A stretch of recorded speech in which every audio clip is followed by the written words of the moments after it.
Apparently, the IRS scam is evolving. That's where scammers pose as federal agents over the phone and then say you owe back taxes. So countless people here sadly have been duped from this. And as 3 on Your Side's Gary Harper explains tonight, the scammers are getting even more savvy.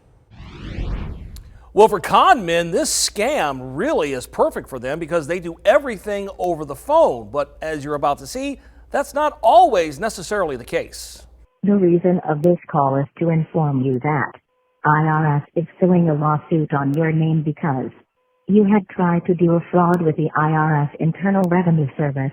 The IRS imposter scam. It's been duping people now for 6 years, and it works because the scammers are so intimidating.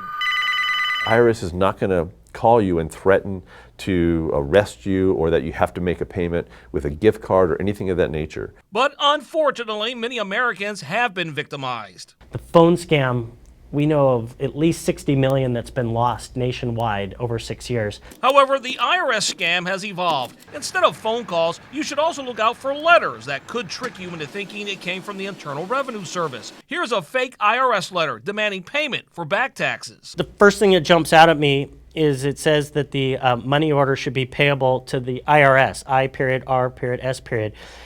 We'll always have the money go to U.S. Treasury. Another way to spot a fake letter is to look up the address in the upper left corner. I know what this letter we've looked up, and this P.O. Box does not belong to our service center in Austin, Texas. You can go online and find the correct address for the Austin Service Center. So those are like two things right there, right away, that are fraudulent. So remember, the IRS will never call you, and if you get a letter, make sure it's really from the Internal Revenue Service. So the IRS, we're old school. We send letters to you explaining the tax year, how much you owe, what the issue is. You know, tax season will be here before you know it, so keep your eyes and ears out for the scam now, but also keep an eye out for it as tax season nears, because as it gets closer, we'll probably see an uptick in this scam. I'm Gary Harper, 3 on Your Side.